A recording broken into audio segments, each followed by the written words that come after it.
Welcome everybody. Now first I'd just like to pay my respects to the Ngunnawal people on whose land we're meeting.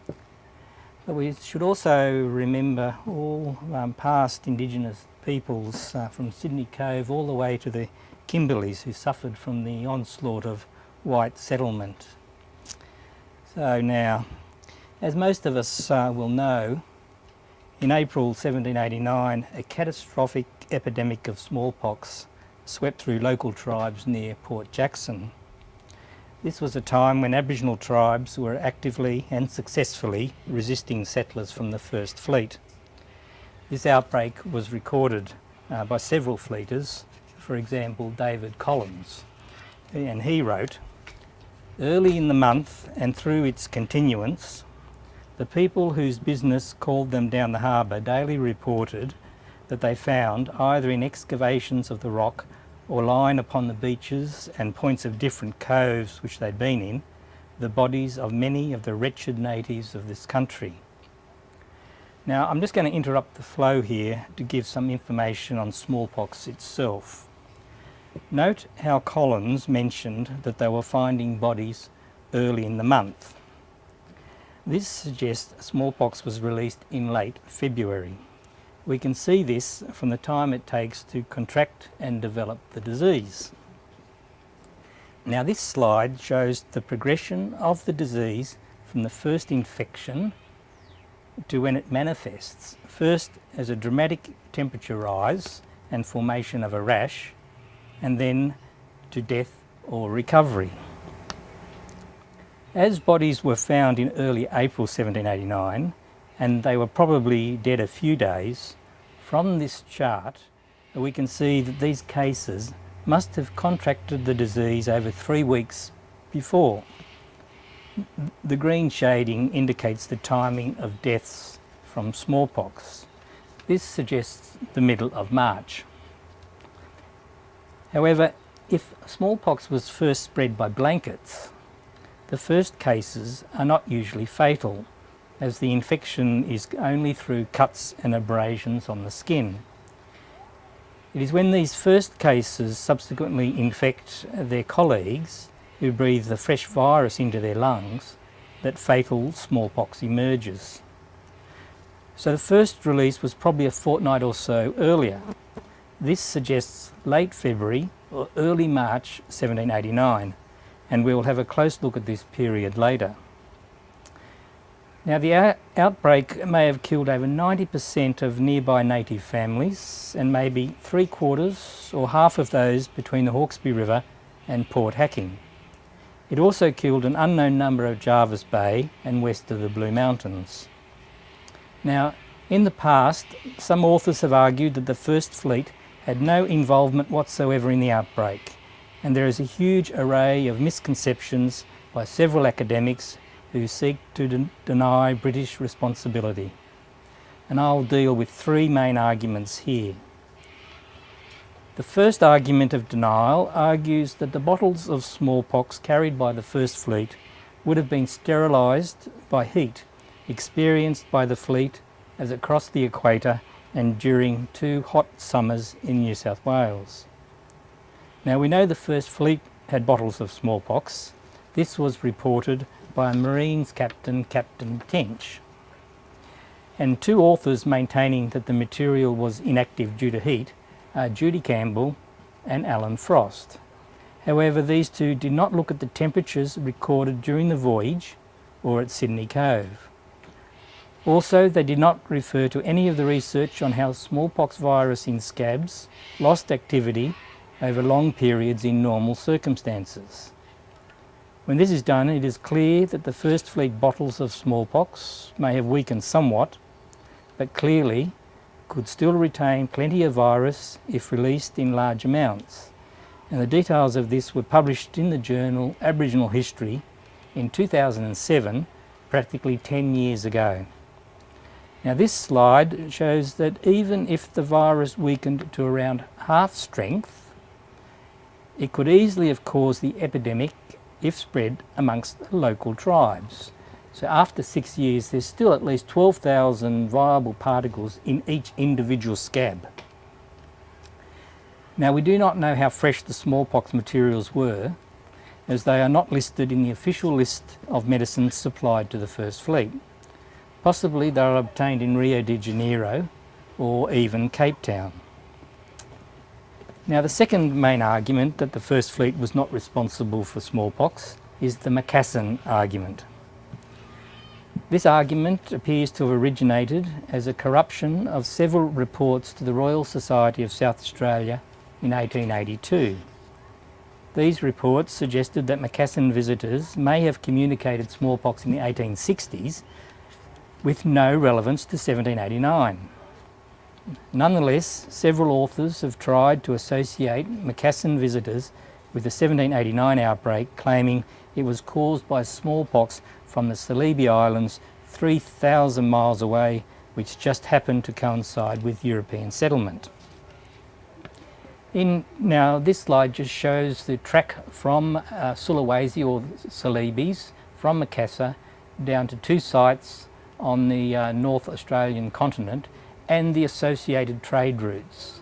And you can see that the January trade winds bring the boats from Makassar, and then the July trade winds in the opposite direction take them back home again. In 2008, the Macassan theory was refuted in the Journal of the Royal Australian Historical Society by Craig Meir. However, it was revived by the Cambridge History of Australia, published in 2013. And this publication by Cambridge University was substandard and lazy, as it did not understand the complexity of Aboriginal trade and communication lines, nor the relative isolation of the Cumberland Plain, which we can see here. We know the Macassans set up temporary camps along Australia's northern coastline while processing sea cucumbers for the Chinese market. However, there was no smallpox at Macassar around the time of the First Fleet. The Dutch maintained medical services there for most of the 18th century, and the very first report of smallpox only occurred in 1789, far too late for it to have caused the First Fleet epidemic thousands of miles away near Sydney Cove. Furthermore, if smallpox entered northern Australia and spread across the continent, it would have left telltale evidence in the form of pockmarks along several of the spreading native trade routes, as shown here. Children along these routes who suffered smallpox in the 1780s would have been in their 40s when Europeans started spreading from Sydney Cove. But there are no reports from early explorers of smallpox scars in inland Australia consistent with the Macassan theory. On the contrary, as late as 1824, explorers arriving into different areas were reporting that smallpox was unknown amongst Aboriginal tribes, that local clans were free of disease, and that their skins were sleek and without a blemish. So it appears there was no smallpox spreading across Australia in the 18th century. Now, the third main argument argues that the outbreak was not smallpox, but a severe form of chickenpox. This argument has been promulgated recently in the Sydney Morning Herald and in the Canberra Times. Hypothetically, a First Fleeter with shingles could have infected Aborigines with this virus, which then manifested as a virulent form of chickenpox. However, every eyewitness were unanimous that the disease was smallpox. When the chickenpox theory was floated by Richard Higston in 1985, it was immediately rebutted by a leading virologist, Professor Frank Fenner. Professor Fenner specialised in smallpox and noted that if chickenpox was present, it would have been seen amongst First Fleet children. Fenner also raised another problem. In late 1828, smallpox erupted in central New South Wales. A military surgeon, John Mair, investigating the epidemic, reported that those natives with marks from previous smallpox were now immune from catching the disease. Now, the point here is that no other disease but smallpox could have arrived with the First Fleet to generate this immunity.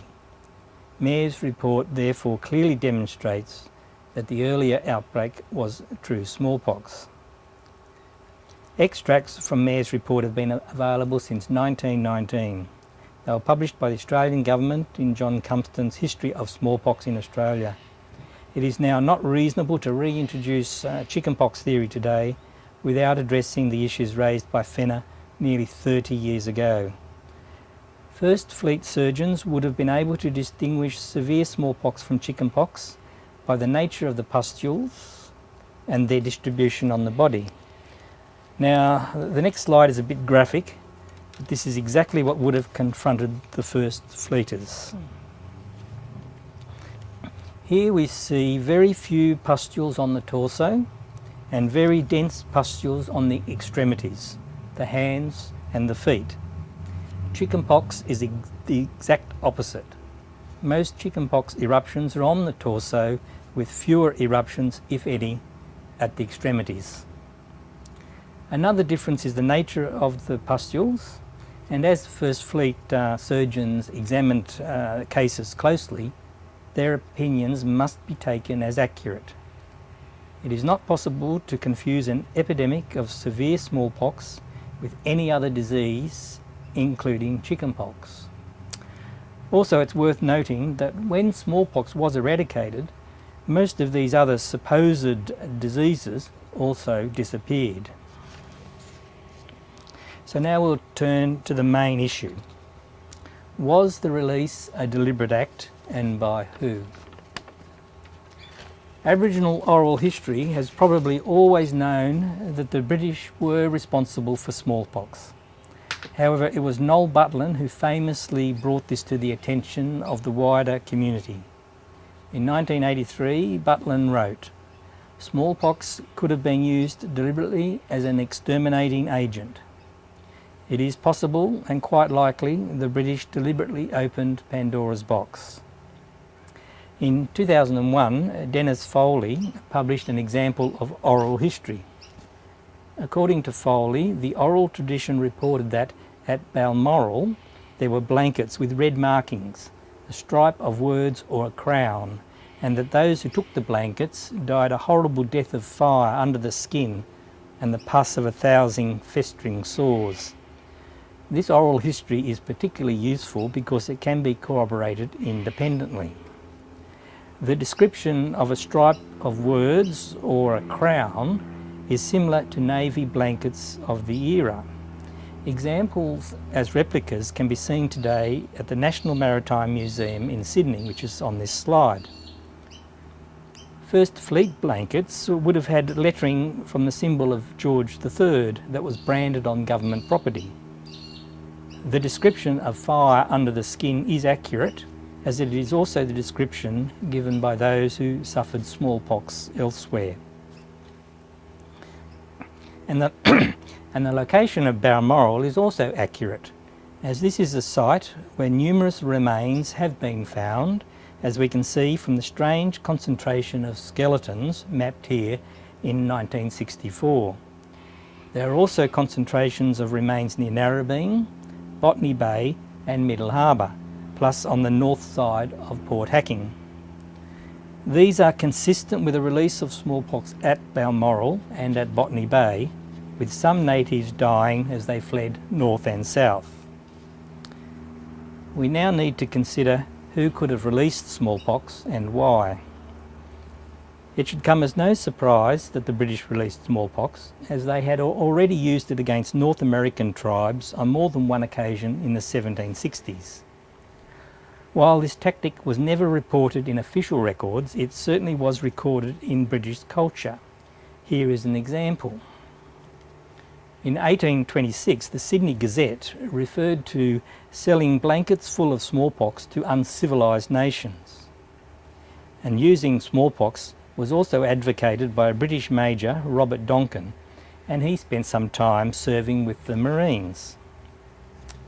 It is worthwhile having a close look at the circumstances impacting on the 4 companies of Marines sent out to protect the settlement. The main problem for the Marines was they departed England in May 1787, but left all their ammunition behind. They also left their tools to repair their flintlocks behind as well. So when the fleet pulled into Santa Cruz in June 1787, Governor Arthur Phillip sent a plea back to Evan Nepean at the Home Office requesting that the missing ammunition be sent out with William Bligh's ship, the Bounty. Presumably this was the only reason Phillip felt it was safe to continue the voyage beyond Cape Town. Now the critical point here is that unfortunately the missing ammunition was never sent. Although the Marines obtained 10,000 musket balls at Rio de Janeiro, but this was only 50 balls per musket, this would not have lasted more than 12 months. Musket balls by themselves are pretty useless as you need cartridge paper and gunpowder. Also, this supply was so insignificant that even after obtaining his 10,000 musket balls, Phillip sent another letter to Evan Nepean seeking more musket balls, cartridge paper and repair tools. And then, once established at Sydney Cove, Phillip yet again sends a request to England for ammunition and tools to repair their muskets, but by now it was too late. By 1789, the Marines would have thought that their supplies, requested earlier, had been sent, but that the ship must have met with an accident and therefore that their supplies were never going to arrive. This must have created serious concern. And there is another factor. The number of Marines was just 160 privates, plus sergeants and officers, up to a total of 212. Such a small force was unable to both supervise the convicts and protect the settlement, which had spread away from Sydney Cove, and much less to protect some far-flung outstation at Parramatta. On this slide we see the extent of the early settlement from Major Ross's farm at Balmain, the settlement at Sydney Cove, and farming at Farm Cove and Garden Cove. This is quite a large area. Captain Tench told Phillip that they could not spare Marines from Sydney to protect convicts at Parramatta. Nonetheless, in October 1788, Phillip ordered a number of Marines be sent to Parramatta, and initially only 11 Marines were sent. But this seems to have been inadequate, as the number rapidly increased to 17, and then in the middle of February 1789, 21 Marines were now serving at Parramatta. On top of this, over a dozen Marines had died or were unfit for service, and another 20 or so were on the sick list, although some of these losses were made up with transfers from Marines from the Sirius and Supply, but this was just 8. We also need to recognise that the Marines' main weapon, flintlock muskets, were not effective against Aboriginal weapons. Muskets were inaccurate at moderate ranges or against moving targets. They misfired and they needed reloading after every shot. They had no rear sight and only a rudimentary foresight that was obscured when a bayonet was attached. After an initial period, Sydney Aboriginals were becoming used to muskets and less likely to scatter when confronted with them. In all these circumstances, with no resupply and a dire need to expand the settlement, some Marines must have viewed their predicament, and therefore that of the settlement, as on the verge of total calamity. And the period around the end of February and the beginning of March is of interest, not only because of the nature of the disease cited earlier, but because this was when a particularly serious conflict between convicts and natives occurred. And this resulted in another death of a convict, making 6 in all. And this could well have been the straw that broke the camel's back. At this point in time, the release of smallpox may have occurred as a weapon of last resort. In 2009, Michael Bennett concluded that smallpox was released from the First Fleet, but he suggested this was a deliberate act by rogue Marines or convicts. Where I differ from Bennett is that a close examination of the circumstances suggests that some official authority, not necessarily involving Governor Phillip, ordered the deployment of smallpox when local tribes were possibly poised to overrun the settlement and win the first frontier war against invaders. We can be confident that the spread of smallpox was officially authorised because, as we saw earlier, it occurred on the opposite side of the harbour from the settlement and down the harbour at Balmoral. This indicates that boats were used for smallpox deployment which would have required official planning and sanction, because any Marines leaving Sydney Cove without permission were court-martialled. From what we've just gone through, it is clear that the disease was certainly smallpox, that it was certainly released from the First Fleet by someone with authority to take boats out of the harbour, just when the Marines were running out of ammunition, and when they were running out of manpower, and just when it looked like they were about to lose the first frontier war. This was obviously a deliberate act by the British, as proposed by Noel Butlin over 30 years ago. And here endeth the story. Thank you very much. Thank you. Thank you, Chris. Well done. Yeah, excellent research. Yeah.